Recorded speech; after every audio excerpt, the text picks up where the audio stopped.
Welcome to Wesley Impact. This is the television program of Wesley Mission, where we share with you all that we do in our community services and through our congregational life. My hope is that as you join us each week, you'll see the impact of the vital work that we do in our community, in fact across New South Wales and Australia, and get a taste of what it is to attend one of our church celebrations on any given Sunday. At Wesley Mission, we are here for you, for your family, for your friends, and for your loved ones. Wesley Mission has an office in Wollongong, just an hour or so south of Sydney, where we run two important parts of our work. The first is Opportunity Pathways, where we walk alongside and coach people who need someone to believe in them, to give a hand up as we empower them in achieving their goals. We also run Wesley Vocational Institute, a registered training organisation providing Certificate 3 and 4 qualifications for people who are looking to enter the workforce or to retrain for a new career. In reality, the two programs work hand in hand to provide a holistic service where we can help to meet an individual's personal and employment goals.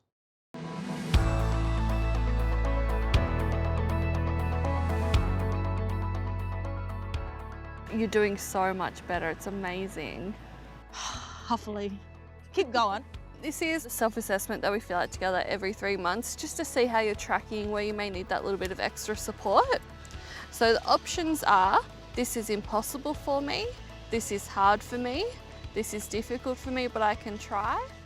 I'm an employment coach for Opportunity Pathways, so I work with people that are living in social housing or receiving a rent choice subsidy. This is quite a disadvantaged demographic of people that really need that extra support to be able to reach their goals. My job is to sit down with them and see what their training and employment goals are, highlight what their barriers are, and to remove as many of those barriers as possible. How would you feel about going to Wesley Mission to do a course?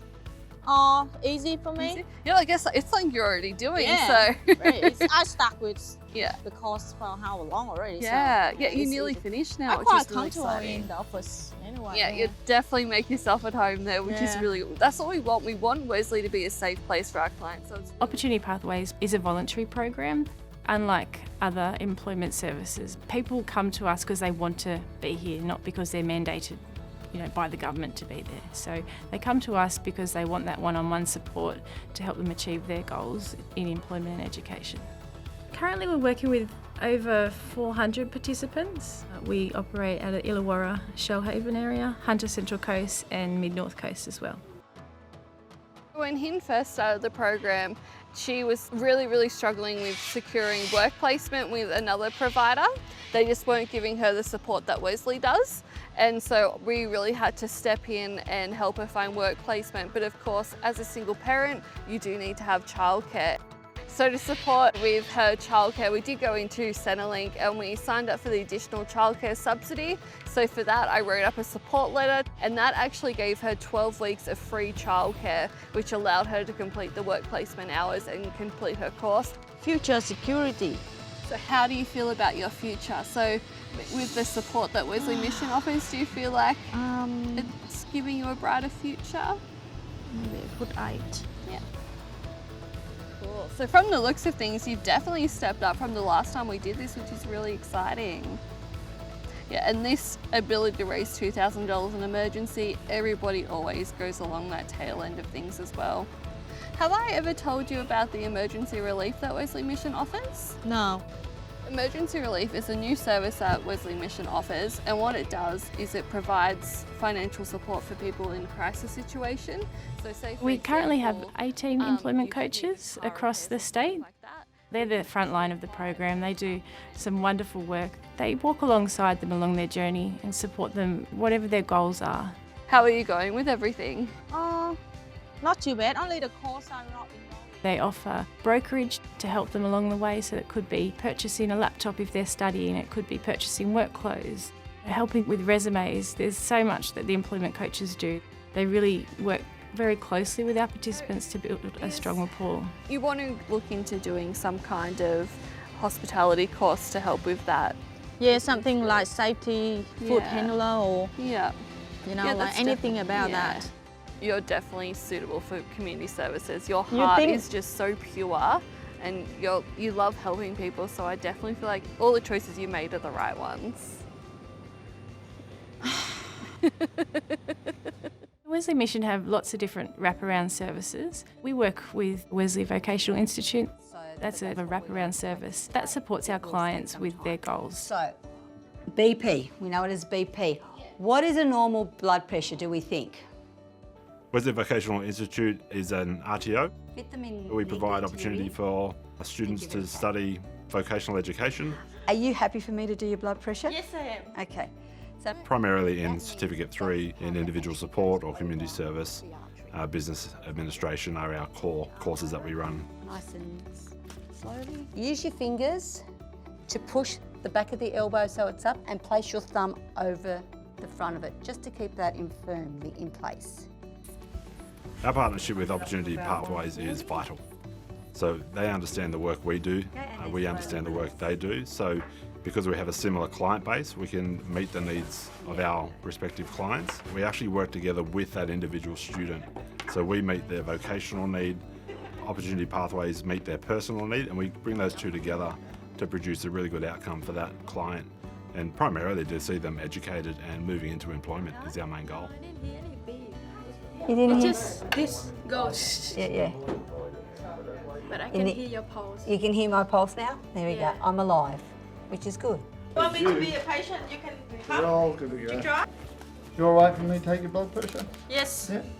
Hein's a really good example of what a student can do when they put their mind to something and are prepared to move past where they've been. Together, working with Opportunity Pathways, we understood Hein's story, we understand her current predicament and challenges that she currently faces. We individualised her study to her life at that time. It's all good. It's nice and healthy as me. Is my heart big or small? Oh, big heart. You got a big heart. Bigger than mine. Hein's been able to flourish because she got the necessary support that she needed, and she's able to progress in her course and done it quite successfully. I have a question. Yes, What ma'am. happens if that person don't want you to help to stand up? If the person doesn't want you to help them stand up, of course it's consent. You would have to educate them and tell them, unfortunately, at the moment you are not safe to walk on your own. You do need assistance. When we first meet our participants at Opportunity Pathways, we sit down with them and find out what they want to achieve and what steps we need to take to achieve those goals. Sometimes they need support with finding out the right training course or getting tickets or work clothes, or it could be a number of things. So it's really whatever their needs are, we work with them.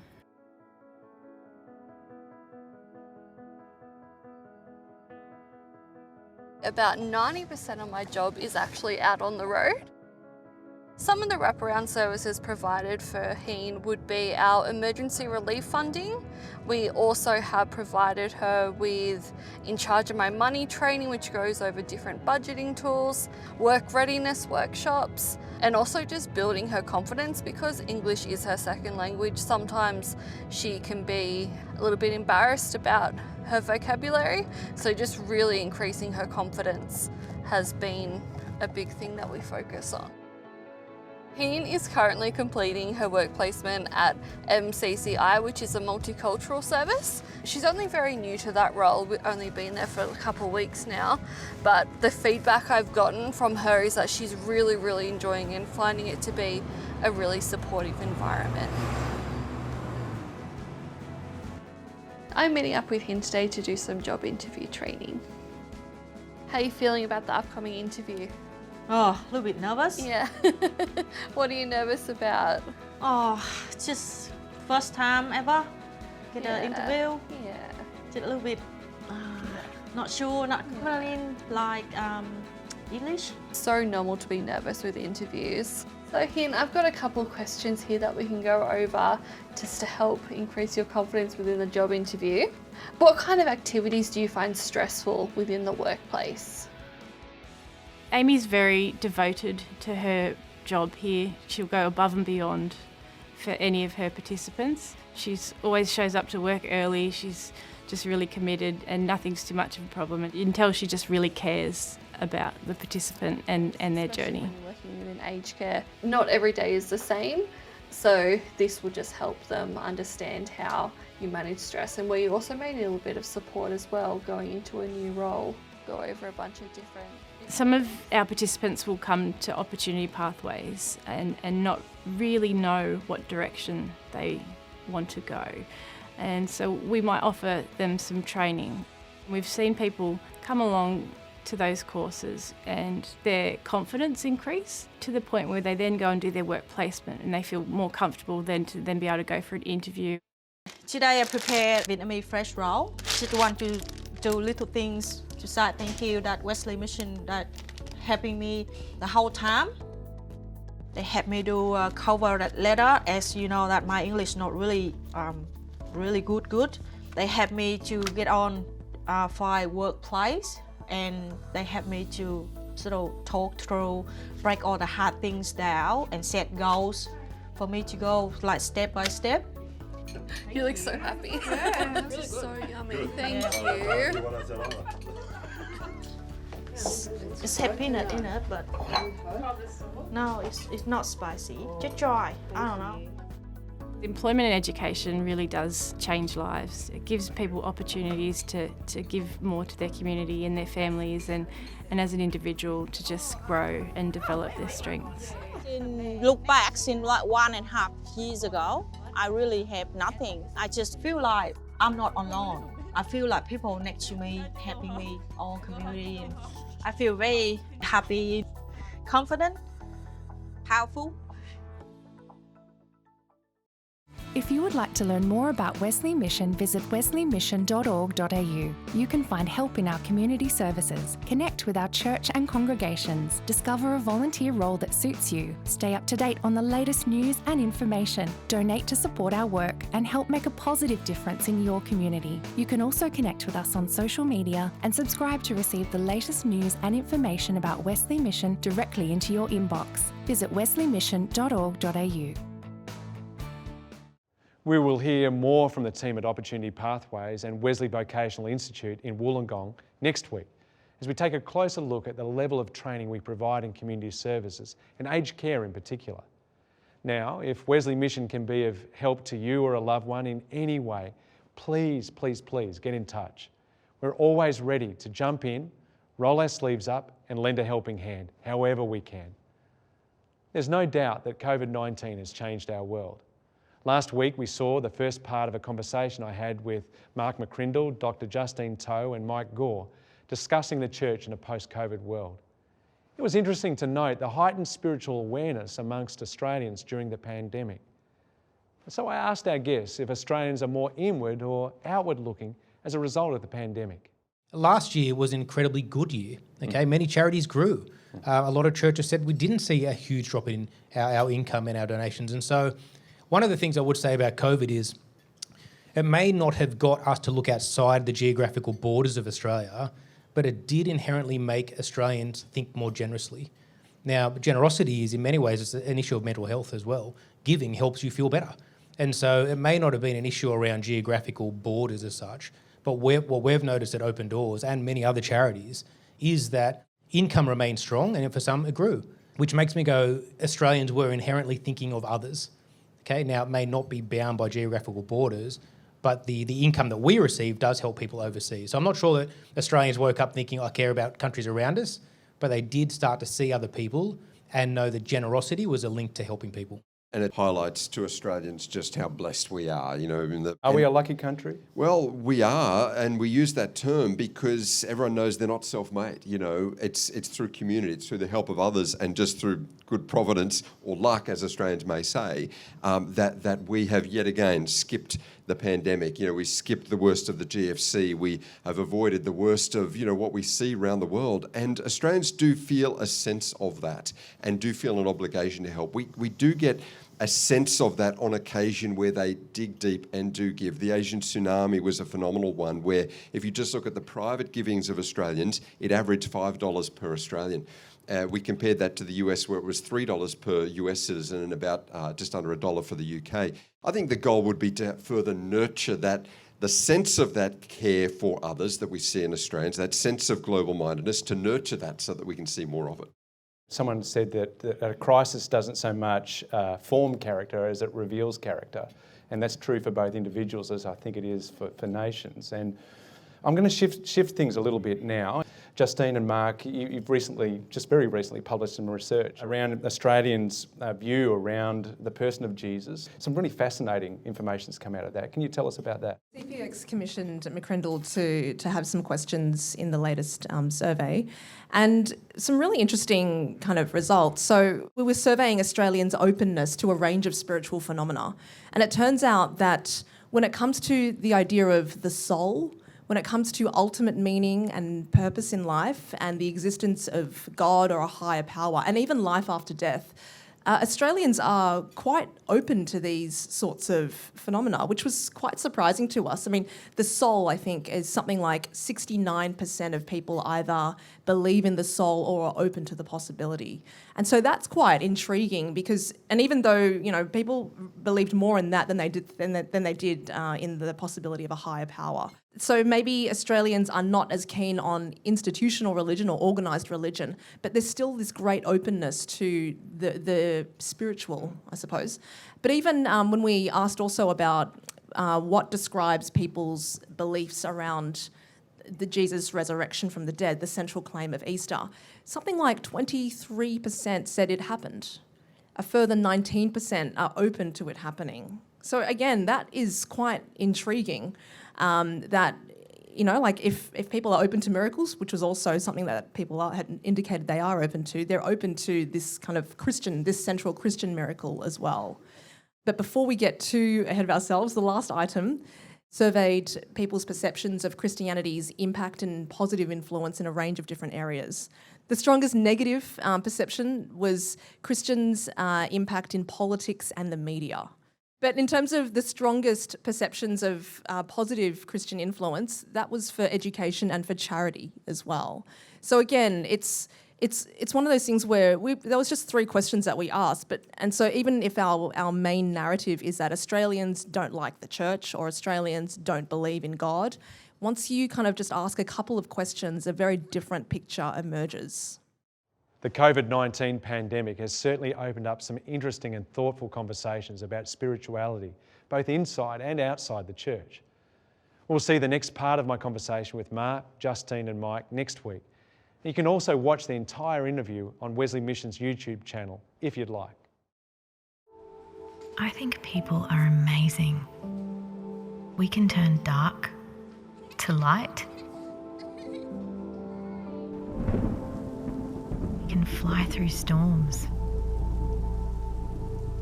We can change worlds, but we can't always do it alone. If you need help, we could work together. Find out more at wesleymission.org.au. We are here for you. As I mentioned earlier, I'm keen to share with you a taste of what it's like to attend one of our church celebrations on any given Sunday. Each week we have music, there's often food that's enjoyed together as we build community around our faith. Today I'd like to start a new series of messages that reflects on the type of adventurous faith that God is calling us into, you and me both. Gary Haugen is the founder and international director for the International Justice Mission. It's an amazing organisation that works towards ending slavery around the world and working for justice amongst various nations. It's a Christian organisation, and he tells a story in one of his books of when he was a 10-year-old boy, and his father used to love taking him and his 2 brothers on these epic hiking adventures, and particularly in Washington State in the United States. And on this particular occasion, Gary was 10 years old at the time. They went to Mount Rainier, which is just outside Seattle. There's a picture on the screen behind me right now. A beautiful place. And so Gary, his 2 brothers and his father went there for 3 or 4 days of hiking, of exploring, of having adventures together. Gary was the youngest of the 3 brothers. And they went to a place called Paradise. What a name for a place. And it looks like paradise, doesn't it? But they went to this place called Paradise where there was a visitor centre. It was at the foot of the mountain. And it had a fantastic visitor centre. It had amazing wildlife and wildflowers, and it was a beautiful time of the year. And so they spent the best part of half a day exploring the Paradise Visitor Centre, and they had a wonderful time.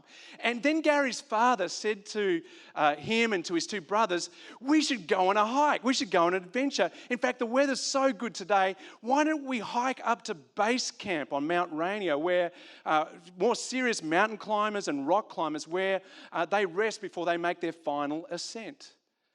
And Gary's brothers immediately said, yeah, we're in for it. We're up for the challenge. Let's go.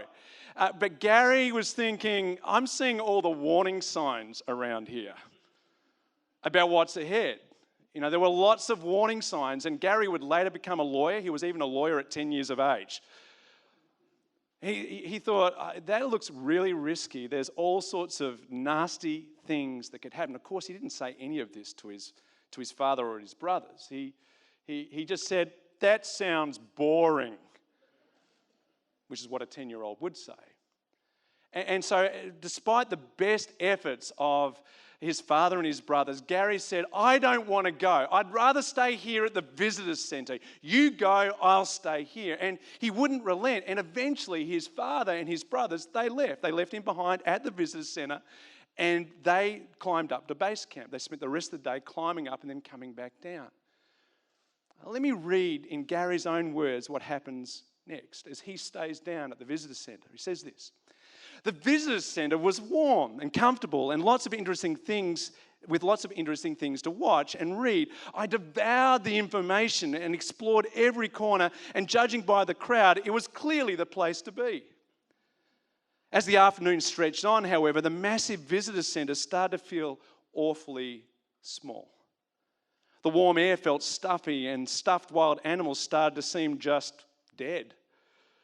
The inspiring loop videos about extraordinary people who climbed the mountain weren't as interesting as the sixth and seventh times, and they made me wish I could be one of those actually climbing the mountain instead of reading about it.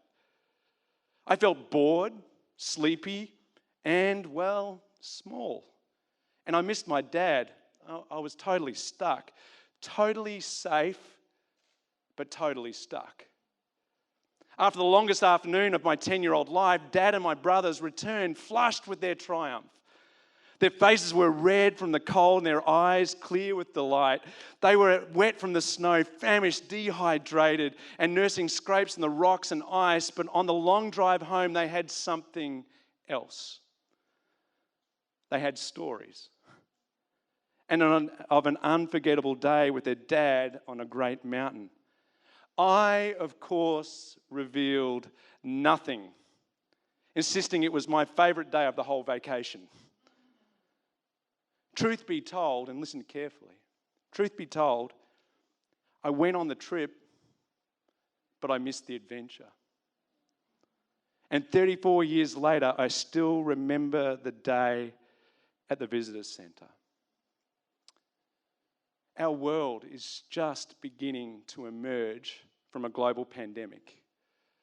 We've experienced a year like we've never experienced before in our lives, and pray God we won't ever experience again in our lives. It's a time of uncertainty, a time of disruption. All of those things come to play. And as we emerge from this season, one of the temptations that we face as we emerge as a Wesley Mission family is to think, how do we play it safe? How do we protect the legacy that is in our hands? How do we make sure that we survive for the next year, decade, century, whatever else it might be? But I'm firm in my conviction, and I hope you share this conviction with me. As we step into this season and whatever unfolds before us, we know our God is faithful, that our God is with us. That He's not left us, nor has He forsaken us. In fact, He has promised that He will be with us to the end of the age as we go and make disciples. So now is not the time to step back, but step up. Now is not the time to be careful, but to be bold. You see, faith is an unfolding adventure that God calls us into. And can I tell you, sisters and brothers, faith isn't lived in the visitors centre.